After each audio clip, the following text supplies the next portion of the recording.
नमस्कार, मैं Dhananjay Kumar the public India में आपका स्वागत है। कल तक हम चर्चा कर रहे थे भारत-पाकिस्तान युद्ध को लेकर के। मीडिया कई बार पाकिस्तान को हरा चुका, पाकिस्तान को बर्बाद कर चुका और 22 तारीख को हमला हुआ था। 22 तारीख से लेकर के 30 तारीख तक यही चलता रहा।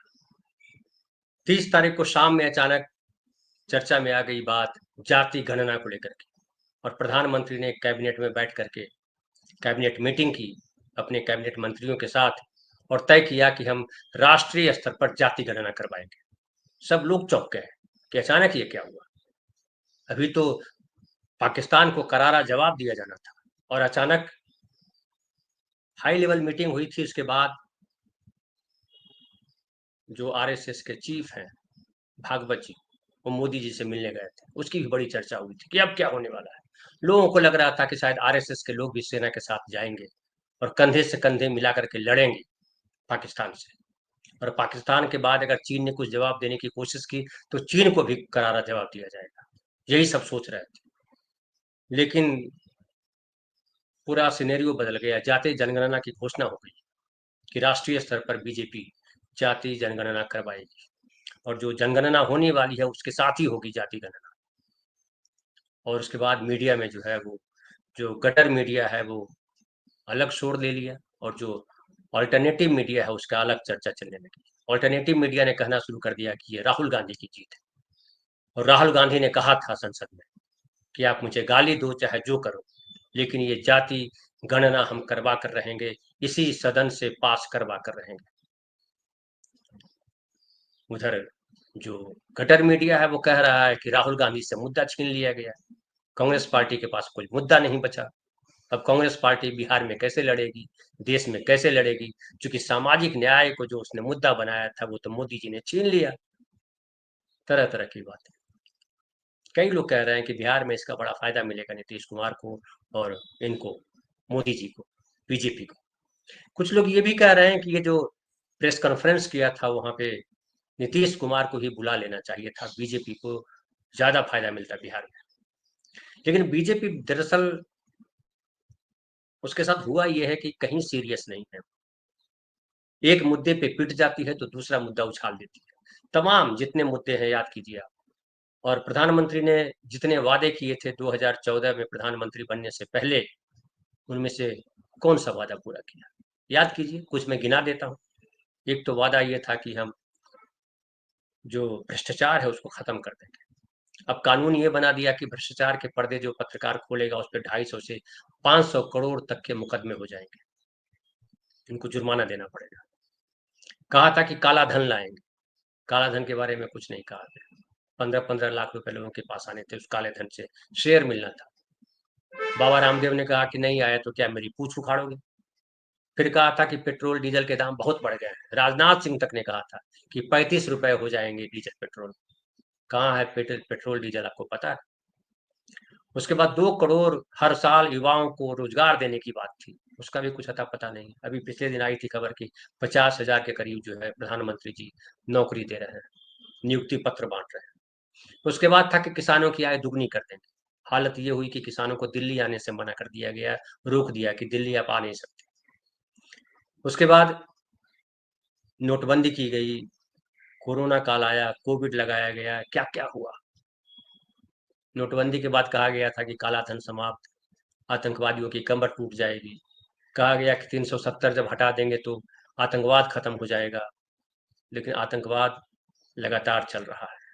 और ये दुर्भाग्य की बात है, ये विडंबना की बात है। बीजेपी सरकार जो कश्मीर में आतंकवाद को लेकर के हमेशा मुसलमानों पर हमलावर रहती है, वो खुद नहीं कुछ कर पाई है 11 सालों में। डेटा तो देती रही कि हम जो है शांत कर दिए, फलाना खत्म हो गए, ढिमकाना खत्म हो गए। लेकिन जिस दिन प्रधानमंत्री ने तीसरी बार ओथ लिया था या जो, उस दिन भी कई लोग मारे गए थे, पुलवामा कांड हुआ, तमाम हुआ। लेकिन कहीं भी नरेंद्र मोदी जी ने विपक्ष को या कहिए भारत के उन नागरिकों को जिन्होंने सवाल किया, सवाल का जवाब नहीं दिया। और हर बार देशभक्ति, हिंदू धर्म, वो दोनों का जो है तड़का लगाते रहे। पहलगांव की जो घटना हुई इसने मोदी जी की और कलई खोल दी, देशभक्ति के ऊपर भी और हिंदू को लेकर के। देशभक्ति की कलई ऐसे खुली कि आप अगर देशभक्त हैं, पाकिस्तान को करारा जवाब देना चाहते हैं, तो पहलगांव जाकर के बोलते। बिहार के मधुबनी जाकर के क्यों बोल रहे हैं भाई? क्या आपको डर लग रहा है कि पाकिस्तान वहां से मिसाइल चला देगा? उसके बाद हिंदू की बात करें, खूब चर्चा की गई कि हिंदुओं को चुन चुन करके मारा गया, पूछा गया, धर्म पूछा गया, जाति नहीं पूछी। तो जो 26 लोग जो आधिकारिक तौर पे बताए जाते हैं कि मारे गए, हालांकि 28 या उससे ज्यादा बताए जाते हैं, लेकिन जो भी हो संख्या, किसी एक के घर भी प्रधानमंत्री गए? परसों तरसों जो है वो राहुल गांधी गए थे शुभम द्विवेदी के घर कानपुर, और उन्होंने कहा कि हम सरकार को चिट्ठी लिख रहे हैं, प्रधानमंत्री को चिट्ठी लिख रहे हैं कि जो वहां मारे गए उनको शहीद का दर्जा दिया जाए, क्योंकि वो जो मारे गए हैं वो सरकार की गलती की वजह से मारे गए। सरकार ने ये चूक माना भी शुरुआत में कि हमसे चूक हुई है, लेकिन फिर वो पलट गई सरकार, और वो हिंदू मुसलमान पूरे देश में चलने लगा। जहां देखिए वहां मुसलमानों को परेशान किया जाने लगा, कश्मीरी मुसलमानों को परेशान किया जाने लगा। और मुसलमान कौन? वो गरीब मुसलमान। कोई मुसलमान शाहरुख खान और सलमान के घर में नहीं पहुंच गए थे, आमिर खान के घर नहीं पहुंच गए थे। हालांकि किसी के घर पहुंचे वो गलत है, लेकिन गरीब मुसलमानों को आप जो है इसलिए डराते हो कि उसकी रोजी रोटी सड़क पे चलती है, और कोई भी उनको मार के जाता है। ये दुखद बात है। लेकिन कहते रहे कि जाति नहीं पूछी, धर्म पूछा, इसलिए हिंदुओं एक हो जाओ। एक नारा चला था, आपको याद होगा, बटोगे तो कटोगे, एक रहेंगे सेफ रहेंगे। और ये भी कहा गया कि ये जो जाति गणना है उससे देश में जातिवाद फैलेगा और ये देश को तोड़ने वाला काम होगा। आदित्यनाथ, भजन लाल शर्मा, तमाम नेता, कितने नाम गिनाए, सब बीजेपी के भक्त भी जो यही कहते हैं कि जातिवाद फैला रहे हैं। अब लो भाई, मोदी जी ने कह दिया कि जाति गणना होगी। लेकिन सवाल उठता है, जाति गणना होगी कह देना अच्छी बात है, कब होगी? ये राहुल गांधी सवाल पूछ रहे हैं कि जाति गणना करोगे कब? तो पता चला कि आ रहा है कि वो 26 में शुरू होगी, 27 तक उसका डेटा आएगा। ये भी सवाल मैं पूछ रहा हूँ, विपक्ष के नेता ने तो नहीं पूछा कि भाई जो 2011 में होना चाहिए था वो 2026 तक क्यों नहीं हुआ? जाति गणना तो हर 10 साल में होती है, कोविड आ गया ठीक है, लेकिन तैयारी तो थी। जो 2020 में जो प्रॉब्लम हुई 2021 में, 2022 में करवा लेते। जाति गणना क्यों नहीं कराया? जनगणना, क्षमा करेंगे, जनगणना क्यों नहीं कराया? जनगणना इसलिए कराई जाती है कि ताकि हमें पता चले, क्योंकि हम जो लोक कल्याण के कार्य हैं सरकार जो करती है वो डेटा के आधार पर करती है। डेटा से पता चलता है कि कितने लोगों को अनाज देना है फ्री में, कितने लोगों को क्या देना है, कितने लोगों को क्या चाहिए, कितने कितने कॉलेज चाहिए, कितने स्कूल चाहिए, कितने यूनिवर्सिटी चाहिए, कितने अस्पताल चाहिए, ये सब डेटा से पता लगता है। लेकिन वो डेटा नहीं। फिर जाति गणना की बात कई लोग ये भी कह रहे हैं, खास करके बीजेपी के लोग अब ये कहने लगे हैं कि जाति गणना से जो है चिढ़ जो है वो, आरक्षण से चिढ़ जो है वो कांग्रेस को थी। कांग्रेस ने आरक्षण लागू नहीं किया, कांग्रेस ने जाति गणना होने नहीं दी। कालेल का रिपोर्ट, फिर जो है मंडल रिपोर्ट, सबको रोक करके रखा गया। मैं पढ़ रहा था, उसमें आ रहा था कि जो 51 में जो गणना हुई उसके पहले 31 तक जनगणना जाति गणना भी होती रही जनगणना के साथ, और उसमें निकाला जाता रहा कि जाति कौन सी जाति कितनी है। लेकिन 51 के बाद जो है खास करके दलित और जो आदिवासी हैं उनकी गणना तो होती रही, लेकिन बाकी लोगों की गणना नहीं होती रही, पिछड़े और जो सवर्ण थे। और इसके पीछे तर्क दिया गया, उस समय के लोगों ने कहा, इतिहास की किताबों में लिखा हुआ है, पढ़ सकते हैं आप, कि नेहरू थे, अंबेडकर थे, पटेल थे, मौलाना आजाद थे, ये सब लोग थे। दैनिक भास्कर ने भी अच्छा पाया कि कैबिनेट ने मीटिंग करके ये निर्णय लिया था कि हम जाति गणना नहीं कराएंगे, क्योंकि उससे जो है समस्या होगी, समाज में बंटवारा हो जाएगा, क्योंकि उस समय हिंदू मुसलमान चल रहा था, और हिंदू मुसलमान के बाद फिर जो है जातियों का बंटवारा ठीक नहीं है। और संविधान तो हमने बनाया है, संविधान सबके लिए बराबर है, संविधान सबको बराबर मानता है, इसलिए सबके लिए विकास का प्रबंध किया जाएगा। और ये सकारात्मक सोच थी कि जब संविधान बराबर है और सबके लिए है तो ठीक है, सबको अधिकार दिया जाएगा। ये भी था कि जमींदारी प्रथा खत्म होगी, भूमि सुधार होगा, तमाम चीजों की बात थी। अब नहीं हुई, क्या हुआ वो अलग कथा है। लेकिन जब बीजेपी कहती है कि कांग्रेस आरक्षण को रोक करके रख रही है, कांग्रेस के खिलाफ है, नेहरू के खिलाफ थे, तो फिर सवाल उठता है, क्या बीजेपी या आरएसएस आरक्षण के समर्थन में था? तो हम पीछे आपको लेके जाते हैं कि जब संविधान लागू हो रहा था, सबको बराबर कहा जा रहा था, तो यही लोग थे, इन्हीं की विचारधारा के लोग थे जो कह रहे थे कि नहीं, मनुस्मृति हमारे पास है। यही आरएस था जिसने संविधान को नहीं माना, सब बराबर कैसे हो सकते हैं, सबको बराबर अधिकार कैसे मिल सकते हैं। यही आरएस था जो तिरंगा नहीं लहरा रहा था, जिसको हिंदू राष्ट्र बनाना था, भगवा फहराना था। और यही वो बीजेपी थी जो जब बीपी सिंह ने लागू किया आरक्षण, तो इनके ही लोग थे, इनकी ही विचारधारा के लोग थे जो सड़कों पर उत्पात मचा रहे थे, दंगा फैला रहे थे, मारपीट कर रहे थे, आत्महत्या कर रहे थे। और आडवाणी जी जो नरेंद्र मोदी जी के गुरु हैं, वो रथ यात्रा लेकर के निकले थे हिंदुओं को एक करने के लिए। और हिंदू कैसे एक होंगे? तो राम मंदिर बनेगा और हिंदू एक हो जाएंगे।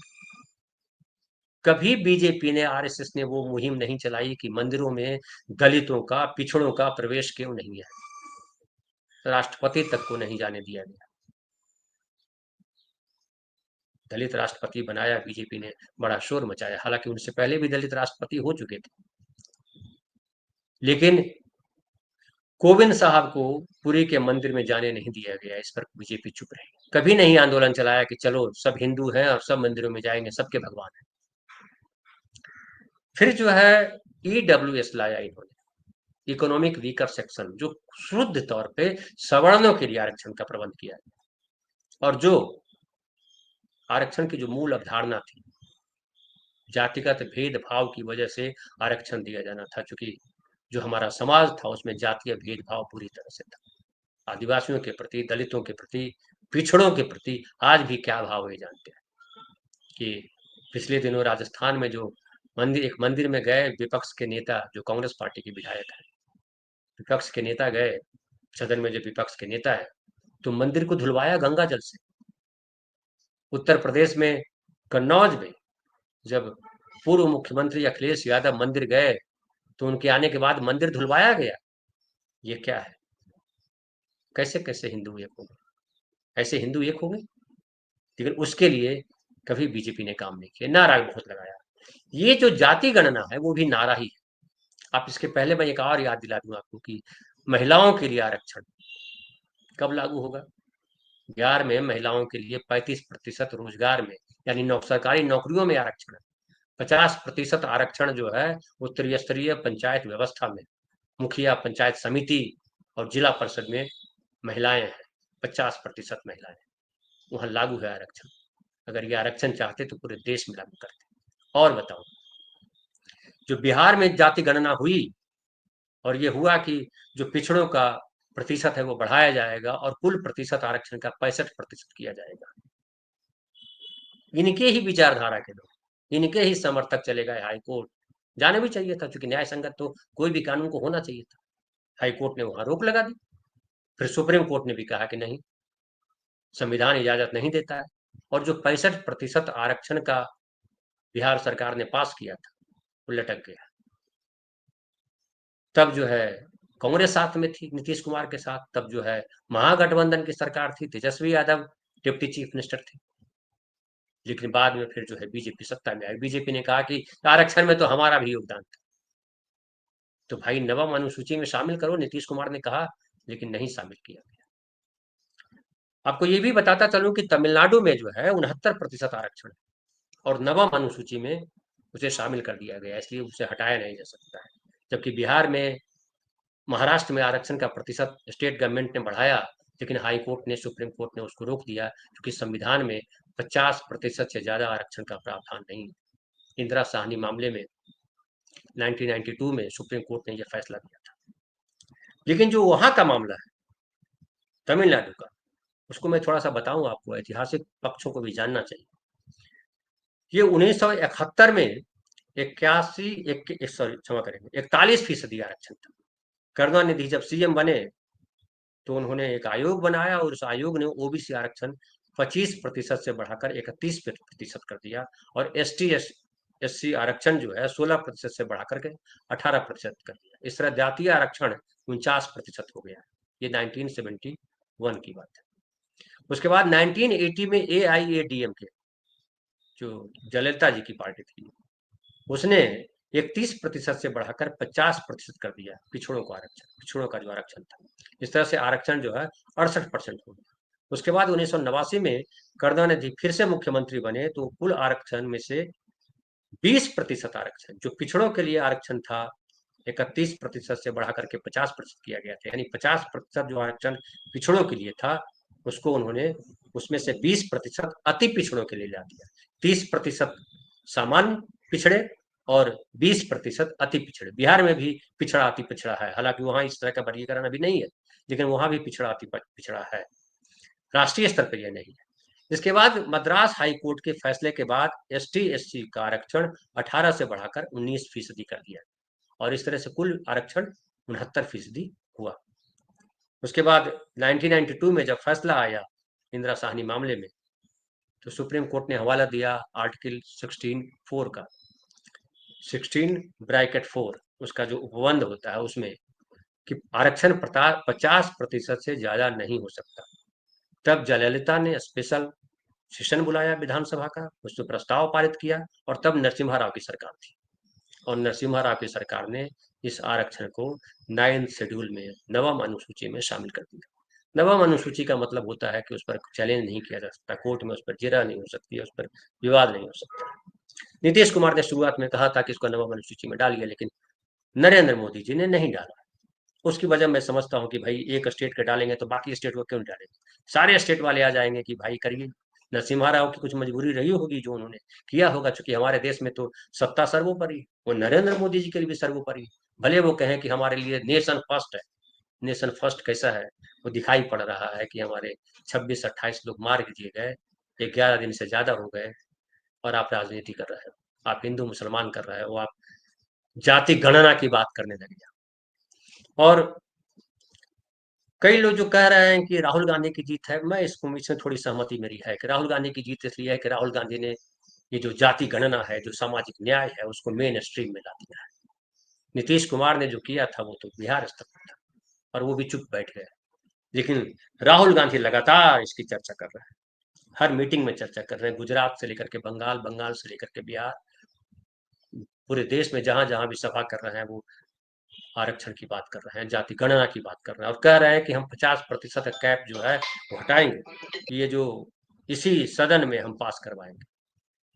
अब ये सदन में पास करवाएंगे, ये तो नरेंद्र मोदी जी खुद फैसला करेंगे कि पास करेंगे कि नहीं करेंगे। लेकिन मेरी एक मांग है और यही होना चाहिए, अगर जाति गणना पे अगर सच सही मायने में अगर चाह रहे हैं नरेंद्र मोदी या बीजेपी RSS चाहता है कि जाति गणना हो, तो जाति गणना क्यों हो?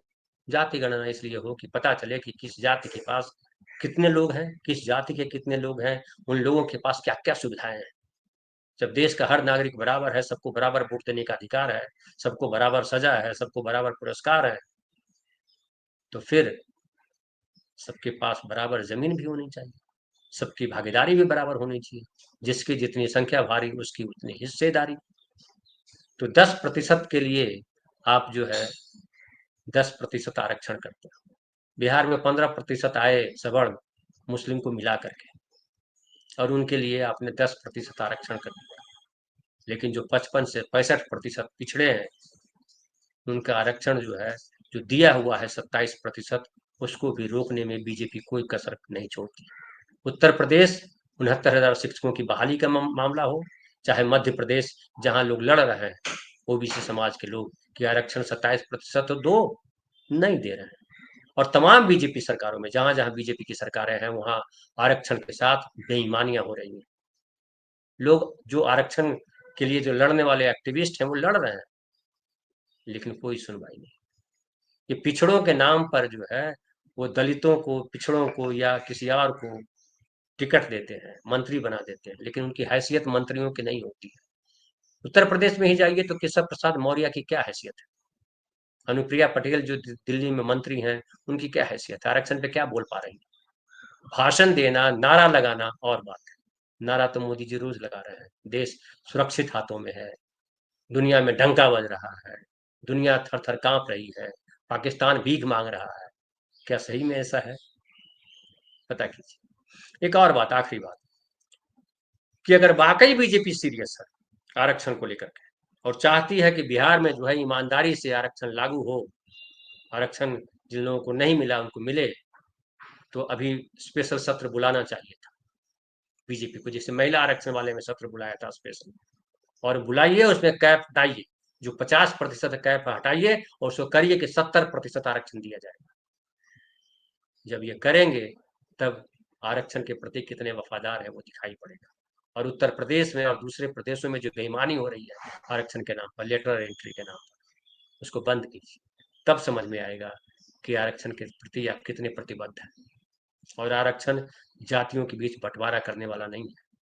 आरक्षण जो है वो सामाजिक न्याय है, आरक्षण समाज की मांग है।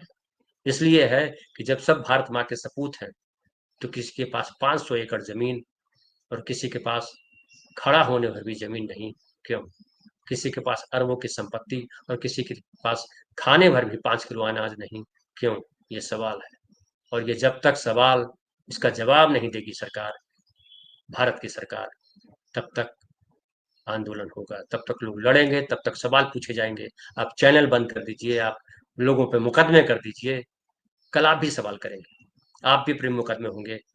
तो लड़ने वाला कोई और नहीं होगा, हम ही जैसे लोग होंगे जो निष्पक्ष बात करते हैं। जो निष्पक्ष तो हालांकि मैं कुछ मानता नहीं हूँ, सब सापेक्ष होता है। हम संविधान सापेक्ष, हम नागरिक सापेक्ष, हम नागरिकों की गरिमा, नागरिकों की स्वतंत्रता, नागरिकों के लिए न्याय, उनके लिए भाईचारा, इसकी बात करने के लिए हम उनकी बात करते हैं। तो आप क्या ये प्रावधान करते हैं? नरेंद्र मोदी जी विशेष सत्र बुलाएंगे? क्या 50% कैब हटाएंगे? ये सबसे बड़ा सवाल है। और ये हटा देते हैं तो फिर अच्छी बात, हम उनकी तारीफ करेंगे। फिलहाल इतना ही, बहुत बहुत धन्यवाद। कल फिर बात करेंगे किसी नए विषय पर।